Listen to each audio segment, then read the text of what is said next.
highlight and show the pride that we have in the military. At the inauguration, President Trump was disappointed that he could not have a full military parade with tanks and other symbols of American power to mark his ascent to the presidency. At the time, he was dissuaded, for one, because the tank treads would tear up Pennsylvania Avenue, Shep.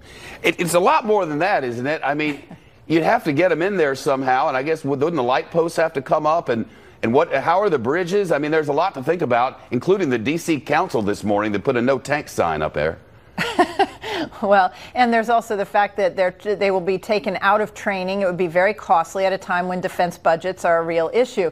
I would describe, however, the reaction at the Pentagon yesterday when this story broke as a collective eye roll from military leaders who I've spoken to. Most thought it was a joke at first. Many fear that the U.S. will look like the dictators they scoff at around the world. North Korea's leader Kim Jong-un plans a military parade through his capital tomorrow, in fact, to prop up his authoritarian regime. China and Russia have long held these kinds of military parades for years to divert attention, divert their population from criticizing their lack of freedom and good government. The tradition in France dates back to Napoleon. The U.S. did, however, once have a military parade on Pennsylvania Avenue after the first Gulf War. Then Defense Secretary Dick Cheney and General Norman Schwarzkopf reviewed the troops, but that was after the military had won a war. Bottom line, from military brass whom I've spoken to, a feeling that they have much more pressing and important issues on their plates, and planning a parade is not one of them. Shep? He could go see the tanks at a military base if he wanted to.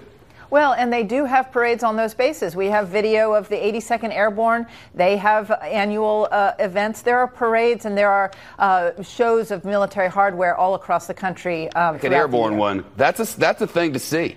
Oh, I mean, absolutely. It's incredible. Or they could give him replicas, little mini replicas. I mean, if he wants to see what he has, they could give him little. I had some of those when I was a kid.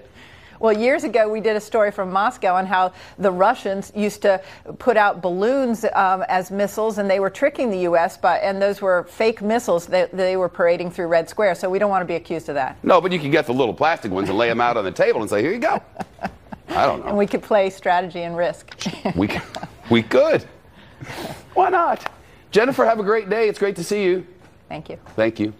Approaching the bottom of the hour on the top.